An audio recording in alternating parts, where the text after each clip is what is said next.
Awesome. Well, Joe, I appreciate you hopping on. Why don't you give us a quick introduction on who you are and who you serve? Yeah, sure. So I am a fantasy adventure author. So if you're a fan of epic fantasy and dark fantasy, it's a bit of both. So you'll find, a lot of Tolkien, a lot of Dungeons and Dragons, and a lot of Gothic. So, I have unique cryptids. I use things that might be familiar to you and things that might scare you that you might not find necessarily in a standard fantasy book realm, but I've kind of merged the two and I've launched the Warminster Saga, which is a four-book series that is available fairly ubiquitously over the last couple of years, and I became an author because of COVID. I, prior to that, was a defense lobbyist in Washington, D.C., Wow. doing what I needed to do to provide for the American warfighter. And a lot of that was lobbying on the Hill. Sometimes it was Pentagon work. Other times it was selling product and services to the government and or the Department of Defense and related industries. But when COVID happened, DC basically shut down for a year and a half, and I was left at my house, and my wife was looking at me like, "You're too energy oriented. You're going to drive me nuts. So go find something to do." And so I decided to dust off my college level attempt at putting together my first fantasy novel and decided to launch that. And what I thought was going to be a one-off turned into an entire series. So talk to me about that. I know you said the pandemic obviously played a hand into it, but there was probably so many different avenues you could have gone. Transitioning from being a defense lobbyist to an author doesn't seem like a logical jump. So what kind of inspired that? Well, I've always wanted to be an author. And when you graduate, things change, right? And I went to school and my anticipation was it was political science and economics. And I had a degree in Western European studies, and I thought I was going to do international affairs. And my first job out of college was Armed Services Committee in DC. And so I learned that real quick working for a US senator, and it was translatable into a fairly lucrative career. And then you get married, you have a family, you have a house. And being an author, it's a starving artist, right? It's Yeah. it's really hard to make money in this industry. So, life takes over and you basically just kind of drift off. And 20 years later, what happened to that dream? And I think my author dream started when I was younger. My uncle was a Marine who was paralyzed in combat. And when he got home, my mother was his nurse, and he was like a second father to me. And as a result, there was only a few things he could really do as a quadriplegic. And one of them was play Dungeons and Dragons. It was a form of escapism for him. And Yeah. the other was he was a writer. And so he wrote pulp fiction in the form of like short stories and primarily like horror novels and things like that that would be used in anthologies or what at the time was magazines. And I wanted to be him, right? Like that's what you want to do. I wanted to emulate him. And I fell in love with the craft of it all. And I knew one day that I would. And my Dungeons and Dragons, my nerd side, always kind of memorialized the best of our campaigns and the best of our characters. And I used that Right. chunk of copious notes to develop a pretty in-depth, world build for Warminster. I D&D'd it. I took out all the stuff that would get me in trouble and Yeah. then, put in a bunch of other things. And that's how I really got there. It was, a lifelong dream that got sidetracked with reality that came back during a gap. And I know there's a lot of COVID authors out there. I'm not the only one. Right. Right. And I like that because that resonates with, I don't want to say with me and my path because it's not, but like a potential path that I could go on. And I think every DM has this where they want to kind of in a way canonize their campaign by turning it into a story. I think everybody, at least I could be speaking for everybody, and I am, but I think every DM wants to turn their campaign, if it's a homebrew campaign, into a novel, a campaign setting guide, and then maybe something else like along those lines. And so I can definitely see that because I have had that same idea where you just take the PCs or like NPCs and kind of create a story around them where they explore the story without going off the rails as much, you know? Yeah, and that's true. And as a dungeon master too, you get the chance to kind of battle test everything. You know what got the best response from your players, or those things that you talk about years after, where someone did something stupid and you just remember it forever. And it's like you said, canonizing. My verbiage was memorializing. It was really borrowing good stories that were told at once verbally and putting them into words. And that's how I got this thing started. Now it's not exact. Some of the characters don't match. Some of the names don't match the characters that they portray. But there are enough Easter eggs in there for my D&D buddies to see their characters come to life, even if it's in through different eyes or even a different skin. But ultimately, I thought I've created a pretty good story around that, and it's the meshing of character arcs coupled with the right kind of campaign that I think makes for a really good story. And you see, I mean, lit RPG, that's exactly what that is. It's Yeah. literally people writing stories about their video game play or their RPG play. And that is its own subgenre of fantasy now and sci-fi. So that's all we're doing is, we battle tested our stories and we're like, well, this is a good one. Others should read it. You didn't live Yeah. it, but read it, and then you'll be able to live it with us. And that's where I kind of came up with the idea for the realm of Warminster. Well, awesome. One thing that I've noticed is as a DM, I kind of have an idea on where the story's going to go. And then the players like to do everything they can to make sure that doesn't happen. And Yeah. that and then kind of takes you down paths that you wouldn't take organically. And it then comes up with like awesome story beats and like the story envelops in a way that you didn't expect. And so it's like almost like you said, battle testing, but it's almost like you're having your own little writers group where you're all kind of developing the story together. And then that takes it places that you wouldn't make it go individually. And I have noticed that quite a bit. So one thing that I do for my coaching is I call it the Healthy Adventure, and it's a very low ticket offer. It's an automated group coaching program for people who want to jump in, and it walks them through my D&D campaign. And so I'm able to kind of have NPCs around the player that are my actual players, and they're having conversations that they had at the table. But right now, the Healthy Adventure has gone past where my current campaign is, so I'm just making shit up as we go, essentially. Like, I have the skeleton structure of what I want, but I don't know what shenanigans are going to be pulled. And I try to make it feel like it's D&D-esque, where there's random shenanigans. Like, they find a creature, and they take off his helmet, and the player immediately puts it on. Like, no checks to see if it's cursed, what it does, or anything. They're just like, screw it, I put it on, what happens? And so like that stuff like is in the Healthy Adventure. And so where I am now, the players haven't had a chance to flesh it out, and so it's I think it's showing. But I really like how you're having like a almost like a writer's room to make all this really flesh out. And who better to do it than other people? And other creatives, I think, help you defeat things like writer's block. And they don't have to be writers. They can be just a D&D player. They could be a potter. They could be a painter, a sculptor. It doesn't matter. When you're creative, you try to help others, and some of those ideas, you bounce off of people. It just kind of breaks up that writer's block stuff. And I always encourage people to do that, especially if you're planners. It sounds like you and I are both planners, and so for old hat dungeon masters, you have to plan for everything, including those sidebars where things go sideways because they didn't do what you thought they were going to do. But that makes for the most interesting part of the story, because when you're reading, even when you memorialize that in the book, and you see, oh, I know where this is going, and all of a sudden, bang, you're 90 degrees left. That then it's like, all right, well, I got to turn the page and see how we got here and why did they do that? And I didn't understand it. Even if you thought you understood the character, something they would do that was uncharacteristic of them, and especially through a long series like mine. So I think it's great to hear that I'm not alone on that hill. Yeah, absolutely. And it's nice when you can do that when the hard left turns are within some scope of character, rather than the player just being like, let's see how this happens, or let's see what happens if I try to go as chaotic as possible, or if they have a bad roll. That's always a fun thing to narrate. One thing that I have kind of discovered as a DM, it's almost the less I prepare, the better, because I can then react better to what the players throw at me. And so one thing that I do now is, and I've talked about this before, but I will prep story beats and then leave them ambiguous to how they get thrown in. And so that way they're not tied to, oh, only these NPCs know this piece of information, so they have to encounter one of them to advance the story.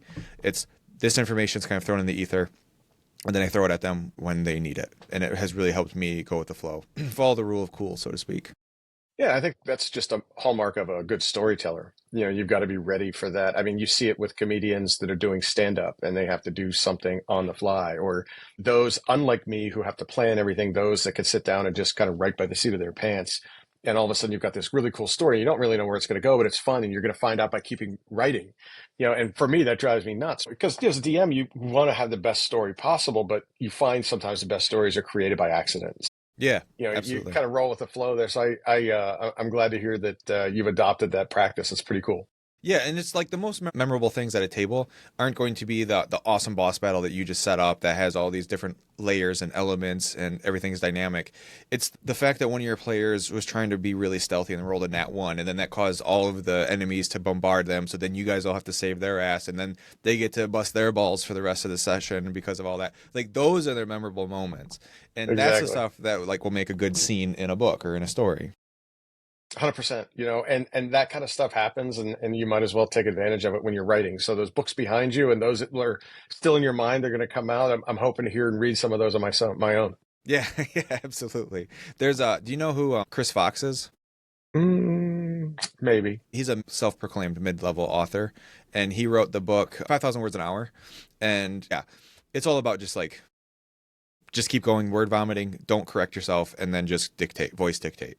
That was his big thing. But he talks about, I forgot, I think it's called plot seeding or gardening. Because I know there's gardening in architects, which are plotters and pantsers. They're the same thing. I know George R. R. Martin calls them architects and gardeners. But his is like plot seeding or plot gardening. It's when you absorb stories, books, movies, documentaries, like anything, and then you can kind of pull pieces from each that become your story. And so an example for me was I was watching a true crime documentary on like the drug cartel. And I was thinking about, okay, how can I envelop like an underground kingpin type of situation in the metropolis in our D&D setting? So two things that are like somewhat unrelated that you can kind of mesh to make a unique story. Like you're saying, you have these ideas, you absorb this stuff, and then it kind of just simmers in your brain. And when you're always thinking about your homebrew world, you can pull it out really at any time. It's like, oh, you guys just meet this drug kingpin. And I actually did pull some stuff out like that during our session because one of our guys wanted to get into see what kind of drugs were happening, so we pulled that out. It's cool. Yeah, Yep. no, and I like the concept of it too. I mean, the planning piece, that's exactly where I fit in. I'm a big time planner, right? And a lot of it, like when you look in my den where I write, it's a whiteboard and it looks like a March Madness bracket where plot lines and character arcs and all this stuff. And I have a tendency to write the end, then I come back and write the beginning, and then I fill in the middle with everything that's on the board. And when I'm done, I erase it. It's off the board, and then I know it's baked into the final product. And that's when I know I have a 65% version of what it'll eventually be. But I agree with your Sanderson quote, right? You know, get that first manuscript done, and then everything else comes from it. I thought that was it. I thought my first manuscript was my last manuscript, and hey, I wrote that book, and yeah, it's off my bucket list. And all of a sudden, you know, the publisher calls you and is like, well, we don't write one-offs when we write fantasy. Too much world building, so we're going to need at least a trilogy, which turned into a quadrilogy, and then you're off to the races. Yeah, that's a good question I have for you because obviously, I could be wrong here because I'm outside of the field, I guess, outside looking in. But I have been told never write your first book with the intentions of writing a sequel. But then I also know, like you said, there's a lot of stock in longer series, like trilogies, quadrilogies, and stuff like that. So how do you make that transition from having a fully fledged standalone story that can then turn into a longer story? Because to give you some context, this has been something that I've kind of struggled with because you know we have these grand ideas in our head, like we talked about, and then you talk about like Brandon Sanderson with the Stormlight Archive. It's ultimately a 10-book series that's just each book is like 1,200 dense ass pages, and it's like how does he keep all this shit in his mind? To where he's like he has it in like 2 volumes, the first 5 novels which he just completed, and then he's doing another 5, and it's like how do you have 10 books worth of content baked into your brain, or at least like skeleton stories? How on a smaller scale? How can you make a trilogy? Let me backtrack. How can you turn one book into like a series or a trilogy or something like that? Well, I think first it starts with a story, right? And you have an ending in mind. You know where you want to go. You've got this problem and this big solution at the end, especially when you talk about sci-fi or fantasy, how they have a tendency to be epic. So it's these big battles, whether it's Harry Potter or Star Wars or Star Trek, they all have these ultimate enemies and the balance of the world, the fate of the world's in your hands, right? And so from there, you've got a lot of stuff to do in the middle, right? There's a lot of things that you can do where the good guys get sidetracked, the good guys lose somebody, good guy becomes a bad guy, like all that kind of stuff too. And so that gives you the red meat that you need, the meat on the bone, to create those stories. But if you're starting out, I mean, the concept of that is good if you want to write a single one-off spy novel, or you want to write like a Tom Clancy book, save for the fact, you know, you're going to use some of the same characters, or like a James Bond or something to that effect. The days of the standalone character, especially when you're talking sci-fi or fantasy, where you get those standalone books, they're they're gone, right? Because people want more. You spend a lot of time building your world, whether it's a sci-fi world or a dystopian fantasy, or what I'm doing on the epic fantasy side.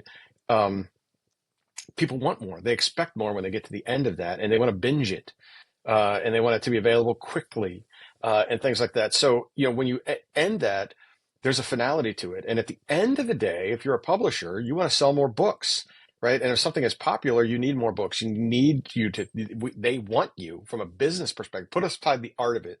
The science of it is telling you that in order for you to make money, you have to make them money. And for them to make money, you need more product, right? So whether, the books are my product and I am my brand, there still has to be something out there. And so it just so happens that I think a lot of folks expect at least a continuation of a story. It could be an entirely different story to an entirely different cast of characters and villains and all that kind of stuff, but there's an expectation of a follow-up. So as an author, I think you have to leave yourself those outs. There's got to be portals to that next conclusion or that next plot line, or what happens.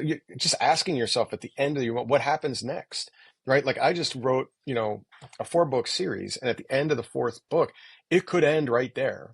But I already had people leaving reviews talking about what happens next, right? Because they want it to go on, right? Yeah. And or they were upset. The one guy gave me a 3-star review because he thought that I was done. He's like, I can't believe he's just leaving it. It's a 3 stars. I'm like, no, I'm not. Read my website. I'm not done. This series is done, and it's going to pick up again after that. And so I think that there's an expectation of that maybe might not have been there 100 years ago, 50 years ago. But I think now, especially in this world of binging, you block yourself out from new business by ending things, right? And you have to have that opportunity to kind of reopen the door and find those portals to the next story, or at least the next storyline, like you said. Yeah, and I think a good example of that is R.A. Salvatore's Drizzt novels. He comes out with like one new Drizzt book a year. Yeah, he's up to what, 40 now, and Yeah. and but again, it's a former D&D character. He probably has a lot of D&D stories. You can bake into that, but it's so popular. Why would you end it? It's his legacy, and it's hard to end something. Like, even though you read those books, even though some of those characters have transcended and been resurrected, and all this kind of magical stuff that fantasy allows you to do, you never get bored with it because you love the character. You're baked into it, and you're going to buy the next one and read it. And he's gone in different directions. He's written other books, but that's his most popular series because it continues, right? And so I think that if it would have ended after, Halfling's Gem or, Starless Night or whatever, then all of a sudden, okay, it would be like, okay, well, this is his definitive work, and he's done. And he went on to the next thing. I don't like that as much. I wish there was more here. But you can't ignore that as an author because that's how you make money. Yeah. I read, he has a book series. I think it's a 7-book series. I forget the first title. But it's like clearly D&D inspired, but it's not a Drizzt. It's not any of his Drizzt stuff, and it's like his own standalone stuff. And I liked it. And I read the first book and the second book, which I forgot the name. So it's been a few years. I don't have them. Actually, those are R.A. Salvatore books, but they're Drizzt books right there. But I forgot the titles of them. But they were good, and they were like unique individual stories. But he's writing those on top of this Drizzt book, so very busy person. I guess circling back, my main, I don't say concern, was my main struggle was, stories have 3 act structure, right? And so my thought was, and this is probably me overthinking being the plotter, right? Each book has to have a 3 act structure, but then if you're creating a trilogy, each book needs to fit into one act. And I think Lord of the Rings is a really good example of that. And probably like obviously creating a very high bar. But each book has its own 3 acts, and then the whole overarching story has to create a 3 acts if you're creating a trilogy. But it sounds like for you it's just like, don't worry about that, just write and leave a few untied loose ends. Yeah, and so there's the 3 act stuff is perfect, or the W, if you've ever heard of that, where I'm going to do this backwards because I'm over here, but you start at the top, and this is where the character begins on page 1, and then something really bad happens, and it ends up here, and then they halfway recover, and then something really bad happens again, and then they recover at the end, right? And so you get this W-shaped plot line, or the hero's journey, which is, we've all seen that happen over and over again. It's very cyclical. I find it hard to, I'm sure some of my books have 5 acts. Some of them might only have 2, but I know that there are publishing houses and publishers out there that use AI to make sure it's written in a way where people like it. So they will reject books based on the fact that it doesn't follow a 3 act premise or things like that too. And they won't even read it. It just didn't survive their AI test, and that's good and bad, I guess, ultimately. But, for me, you're right. I mean, as someone who's a storyteller, and that's what you and I are, it's hard not to see how these things happen. There's got to be inflection points. There's got to be peril and jeopardy and all the things that you want it to be, but then you want the good guys to win most of the time.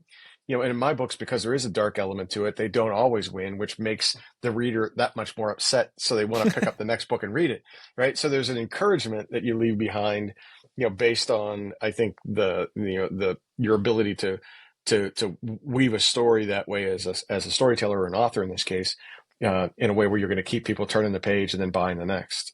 So yeah, even though there's some formulaic stuff that goes into it, I always like to stay away from that. I liken it to, I don't know if you've ever seen Dead Poets Society, but there was Robin Williams, and they're going to discover the greatness of a poem, and they have literally a X and Y axis, and depending on certain things, it scores out in a different way, and he tells the kids to rip it out of the book, because it doesn't matter. A poem Yeah, can it's be very formulaic. yeah, but forget the formula. Just write a good story, and people will like it. And I try to capture or emulate that spirit when I write, but there is structure. There has to be, especially when you're doing something as on an epic fantasy scale, where there's an expectation that there's a history and a pantheon of gods and your own spell system and uniqueness to it that they're not seeing, but that people can learn and they can go deep. So you have to have all of that fleshed out, or else it falls on its face. And there's gaps, and any good beta reader or any good development editor is going to shoot holes in it, and they should. And I think that's why that kind of planning needs to happen, and some structure needs to be brought to it. It doesn't have to be official, but there has to be some level of outline around it. Well, and plus when you're actually building a world, like if we were to make a story that might be fictional but based in 2025 America, there's much less world building that needs to be built, so you have much less moving parts essentially. And so you're creating an entire world, universe, magic system, physics, all of that. That all has to be consistent to where you can't just randomly change the character's spells without giving a reason. You can't randomly change a laws of physics without giving a reason. And so that all plays into the part of like world building, obviously, but then also how the characters interact with the world, right? Because you're building the world for the characters to interact in it, and how that changed the story. And you want all that to be consistent, right? And I think that is a big thing that I struggle with, and probably a lot of new writers, is they feel like they have to have everything 100% done before they can even write the first word, like have their outline for the next 4 books completely written out before they write the first draft. That's definitely a perfectionist mindset that I struggle with at times when it comes to that. Yeah, you and I have obsessive compulsive disorder, so I have the same problem in a really, really bad way. So I obsess about how things are going to appear, where they appear, when they appear, to make sure that they appear. And the perfectionist stuff is there's a good quality to that, right? You drive for excellence just based on that, good or bad. It is what it is. But you're right. I mean, sometimes it's good enough. And readers are smart, right? Like they'll fill in the gaps. You don't have to tell them everything. I mean, Tolkien is known for taking 2 pages to describe what a tree looks like. You don't have to do that. You could say this is, you give them one quality and maybe do a paragraph, do a half a paragraph, do 2 or 3 sentences to let them know that it's important, but let them fill in the gaps. And you mentioned Salvatore before, and one of my favorite Salvatore quotes was, he was at a convention one time, and someone asked him the question, how do you pronounce his panther's name, Drizzt panther's name? And he said, it's however you pronounce it. He didn't want to tell him, that because it didn't matter. It's like in your head. And I think that's why people have a tendency to like books more than movies, is because movies, things are dictated to you. This is the way the character looks. This is how the character acts. This is how things happen. And you're seeing through the eyes of that actor or actress, when in a book, you're creating the world on your own. And so your interpretation of what Drizzt might be entirely different than mine. But that's okay. But in my head, it's perfect. In your head, it's perfect. You don't have to worry about them miscasting Tom Cruise as Jack Reacher, right? Like you don't have those hiccups because you're like, wait, what? Like, how did that happen? You're watching a movie and all of a sudden it's like something just drops and you're like, that's not who I pictured playing that role. And so I think that that's a really cool philosophy to have, is, just give them enough, let them figure it out on their own. They're smart people and they're creative. They're reading your stuff. They'll figure it out, pull it all together. Yeah, that's what this guy was all about. Dune, his whole thing was, or Frank Herbert, his whole thing was asking questions. And then the reason why his son and Kevin J. Anderson, by extension, are so different is because they write to answer questions. And obviously, I believe the quality of authorship is dramatically different. Frank Herbert up here. But Kevin J. Anderson and Brian Herbert, they're all like, okay, we don't have anything that happened within this 10-year time frame. Let's create the trilogy based on this 10-year time frame. Where Frank was like, these are questions that we want to ask about current human society. And we're exploring, because that's what sci-fi does, right? They explore some theoretical avenues. And he wrote obviously he wrote his books a lot like a fantasy, but it's how essentially how can humans screw up in the most dramatic way possible by screwing up an entire galaxy. And that's what I liked about him, because you're right, he like asks questions, leaves things open-ended, wants you guessing, or leaves you guessing and wanting more, and then that's what keeps you engaged. Yeah, and he's a complex writer, right? There are those. Stephen Donaldson's another. Asimov to some degree. There are folks out there that make you think. Others are out there just to entertain you, right? And it just depends on what you're looking. If you're looking for a light read, you're not picking up the Dune series, right? That's a deep cut, right? You're going to go way down the rabbit hole for that. And then there are others where you just like one of my favorite sci-fi series of all time was the Time War series by Simon Hawke. And the books weren't more than 180 pages. And it was about time cops, basically. They were trying to stop a big bad evil guy from going back in time and screwing up timelines and creating different timelines and stuff like that. And they all went back to a really cool period in human history. And it would, and it was fun, very light reads. You could kill them in 2 days if you wanted to. But I really liked it. I enjoyed it. And to this day, it's one of my favorites. And then you get Martin on the other side of it, or, where it's just like there's every detail he's thought about, and you've got everything connected. And you're wondering how this connects back. Or Tolkien, who created a whole language, and he made languages as part of his. Yeah. And you're like, what? Why? How? Hawk here, Tolkien over here, and I enjoy them both. So it just depends on the kind of reader, and or at the end of the day, books are made to entertain you, and in some cases, like you said with Herbert, is to ask questions so you can ponder the fate of what one potential future outcome might be. Yeah. I to follow that, I would say probably one of my favorite, if not my most favorite, standalone singular book was probably Ready Player One, just because. Great book. I know, it's great just book. So fun. Klein was so on top of it. Yeah. I think he dropped the ball on Ready Player 2, but we can put those opinions aside. I think Ready Player 1 was phenomenal. I've read the book multiple times with the Will Wheaton narration as well.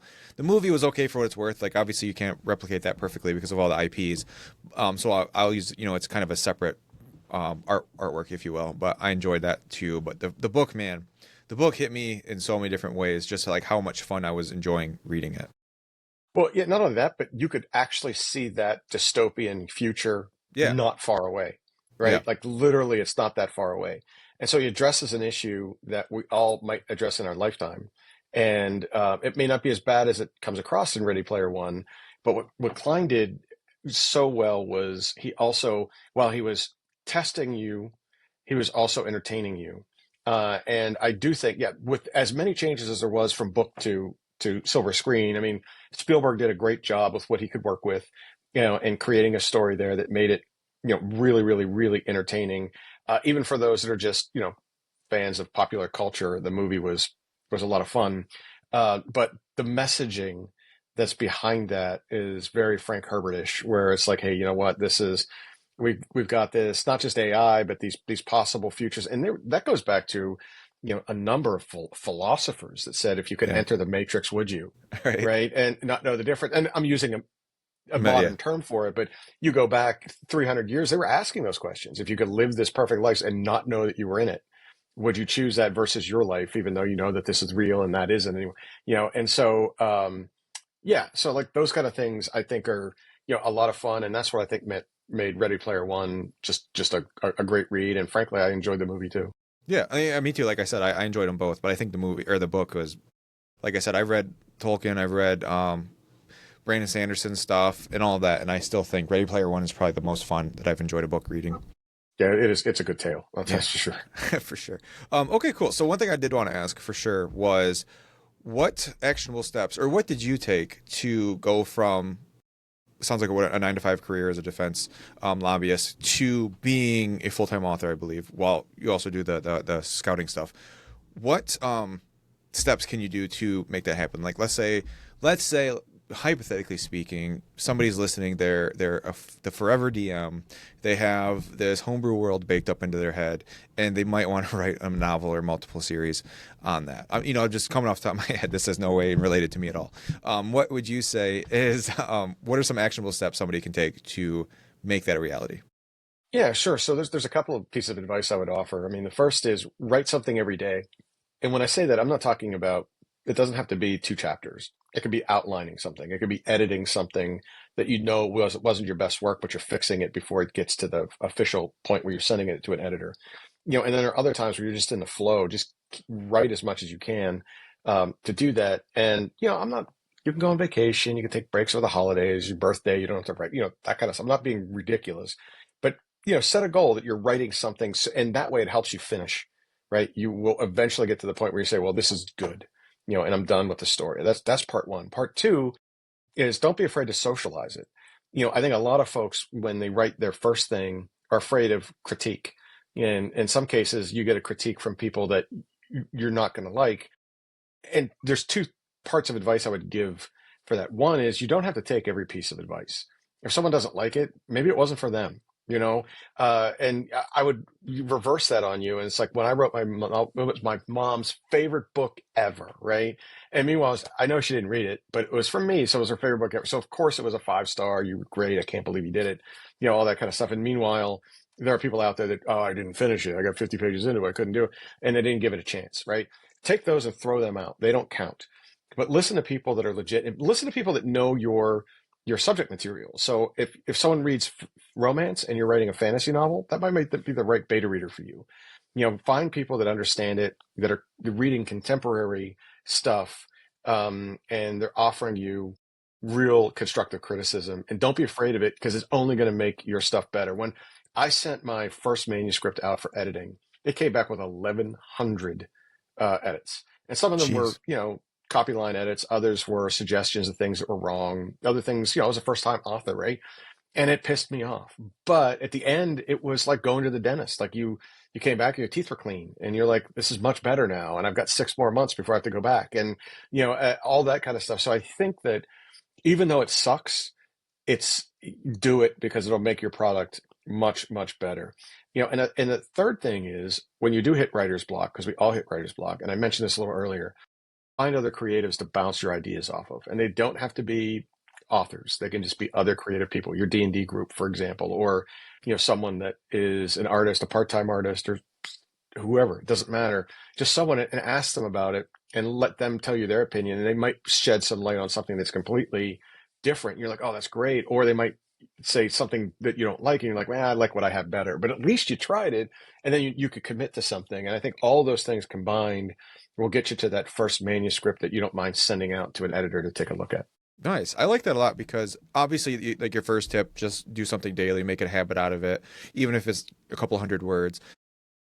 I like that because you're ingraining the habit. But one thing that I've noticed a lot in my field of health and fitness is there comes a point where early, young, or newer coaches, and I think this is true for most fields, but they hate showing that they don't know. They hate saying, I don't know. They hate taking criticism. They hate when a client says, hey, why are we doing this versus that?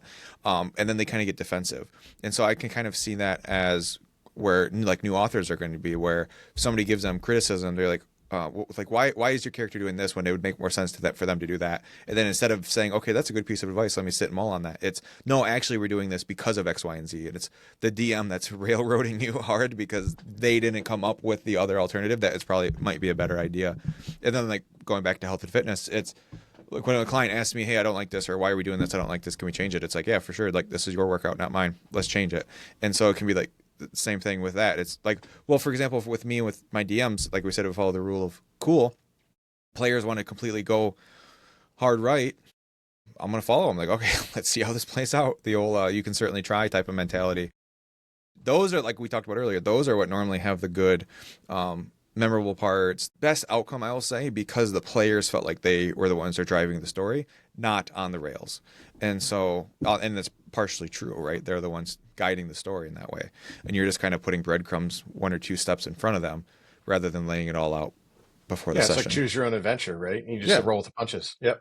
Yeah. I like to say D&D is like playing make believe, but for adults. It's a group delusion, is what I tell people. Yeah, Yeah. exactly. I like that. Cool. There was another question I was going to ask. Oh, so it sounds like you work through like an actual publisher and everything. Yes. Do you do anything? Dragon Moon Press. Okay, cool. Do you do anything that is like independent? Uh, I don't know. I tried doing stuff on Kindle Vella. I think one of the things I challenged myself with a few years back was writing small. I have a hard time writing anything that's small because I don't think that way. I think grandiose, epic, whatever. And for me to write something that's small was really hard. So what I tried to do is write a story in Kindle Vella, which is basically like 1,500 words a pop, and it was forcing me to get better at writing something smaller.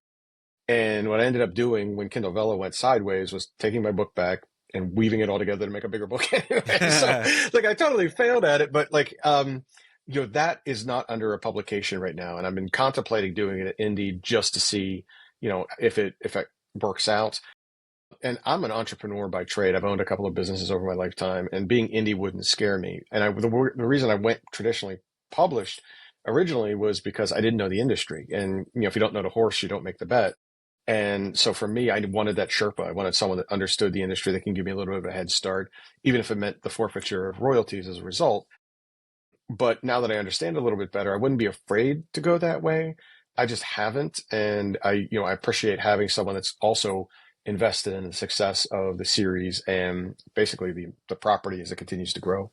Right. And I mean, obviously the publisher, they have stock in it, so they want to see it succeed. And so they're the ones that 100%. can obviously be all that middleman. I know Brandon Sanderson still works with Tor, even though he can self-fund anything he wants. So. Oh, yeah. No, I mean, when he did his Kickstarter, that was what was it, like $4 million in 30 minutes or whatever, ridiculous, some stupid number. I think it was the highest Kickstarter or the highest Kickstarter for fantasy RPG. I can't remember. I think it might be like the highest Kickstarter of all time. Entrepreneur as well. I believe you said you kind of just started your NFL scouting. That's a business on your own as well? Yeah, so Draft Nation is an e-magazine that focuses on sports scouting of all four major sports, so football, basketball, baseball, and hockey. We're starting to bleed into women's sports next, and the goal there is really to create a community for draftniks, people that like stuff about team building. So you're not going to go to my site to read about last night's box score in the Minnesota Viking Los Angeles Rams game, but you might go there to read about what they need in the next draft, or what they're going to do in free agency, or what are the Vikings going to do with Sam Darnold now they had a couple of bad games? I mean, do they still believe in him, or are they going to give JJ McCarthy a chance to play next year? And if not, are they going to trade McCarthy? And all those team building things that the prosumer sports fan wants aren't necessarily readily available, but this community allows you to go online and talk about those things and share ideas with other like-minded fans, or maybe even rival fans, to find out what they're hearing on the ground, while also learning a bit about amateur scouting. Like, why is your team drafting this player over that player? Well, it's because you play a different defensive system, or this player does something that this other player doesn't, which your coaching staff likes. And and understanding scout speak a little bit better, especially when folks are depending on this for betting, they're depending on it for fantasy football. But for the most part, it's just an entertainment platform that I've enjoyed doing, that's turned into a real life business. Nice. That's awesome. What kind of sparked that? Because I know obviously we talked about going from defense lobbyist to author. Where was that progression involved in all that? Yeah, that was during COVID as well. I mean, I just started putting together a team of folks that I knew were like-minded, and I got an angel investor, and we went out and built a nice website, and we've expanded into a couple of cities where we're now in Pittsburgh, Charlotte, and Indianapolis, on our way to a couple more in 2025. And this national emag that folks are subscribing to for free. But the goal here is to eventually sell it to somebody and see it merged into a much larger, like plugging it into DraftKings or Barstool or something like that. And that's really kind of the goal down the road, is create a community. And there's a pattern for that. Like Rivals.com was, a big exit for those guys, and they did high school recruiting to college. We do college to pro, and that's really the only kind of difference. Or 247 Sports, high school to college, and they also exited well. And that's what we're looking to do: exit by building something that a bigger entity likes, and they're glad that they didn't have to build it, and then take it from us and put all the money into it that we don't have, and make it something, kick ass. And that's where I'd like to see it go. Yeah, where they're kind of paying you a good lump sum, but it's pennies for them, and then they can go and Yeah, make exponential. Yeah, I'll take that. I'll take their pennies on the dollar. yeah, that's yeah, exactly. All the hard work's done, like all of your work's done. You get to pay out, and onto 100%. onto Yep, the next exactly. project. That's awesome. Yep. Do you have did you talk about how that you kind of wanted to do that exit by the end of this year, or did you not have anything on the timeline or on the horizon? No real timeline. I mean, end of 2026, I think would be the legitimate first time we would be able to even have conversations like that. We've got a lot more to build, but it's still within. I mean, that's not that far away. As stupid as that sounds, time flies. So, yeah, that's the goal. Yeah, I know. I'm an entrepreneur. I run my own business, and I don't know why, but for some reason, time seems to go a lot faster when you're an entrepreneur. I heard Chris Rock once say famously that when you're bored at work and time is slow, you have a job. When you're not bored at work and things are crazy, you have a career, right? And so those are the two things I think that define that. When you're sitting there looking at your watch because you can't wait to punch out, that's a job, job. Stuff that you're doing, stuff that I'm doing. There's just not enough hours in the day. Yeah, exactly, and that's been an issue for me. It's not having enough time to do all the stuff that really needs to do, like social media marketing and all that. And we just hired a full time. Well, I just brought on my girlfriend to be a full time content editor and everything, and so she's going to help out with that along with a few other employees. So we're building a nice team, but it's definitely not without its stressors. Yeah, no, I mean, and that's the thing. As an entrepreneur, you're always looking to build the next thing and find the next angle and the next advantage and learn from your mistakes and things like that too. And you're never going to have a big enough team. It's never going to be enough. So it just is what it is, no matter how big or small you get. Like I had a company of 31 people one time and I wished it was 70. Now I have a company that's one person and I wish it was 10. It's like, you're like, you just never, you never get it. Yeah, that's kind of what I'm seeing. I just jumped into another mentorship to focus more on ads. And I was like, you know what? I'm hoping this is kind of the last one. He's like, it's not. It's just you just keep buying more expensive ones. I'm like, that's not what I want to hear. He's like, I just dropped 30 grand this month. Yeah, yeah. Exactly what it is. It's reinvesting. When am I going to cash out? Never. Yeah, yeah. When Barstool Sports buys it. Yeah, exactly. And then you just become an angel investor for somebody else. Yeah, exactly. Well, hey, I don't mind that. That's not a bad life to live either. Yeah, that's passive money right there, right? That's passive income. Mm-hmm. Yep, exactly. Well, cool, man. We're coming up to time here. I really appreciated this talk. It was good. We went avenues I didn't fully expect. It's like we talked about with organic storytelling. How can people get a hold of you? What links do you want to drop? I'll put everything in the description, but how can people get a hold of you?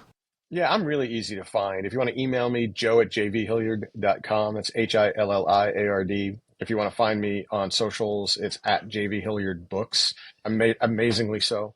Or if you want to buy the books, they're available pretty much anywhere. So I would encourage you to go to dragonmoonpress.com to get them because I get the most royalties from that. But if you want to buy them from my site at jvhilliard.com, or you're an Amazon shopper and use Prime, go to Amazon.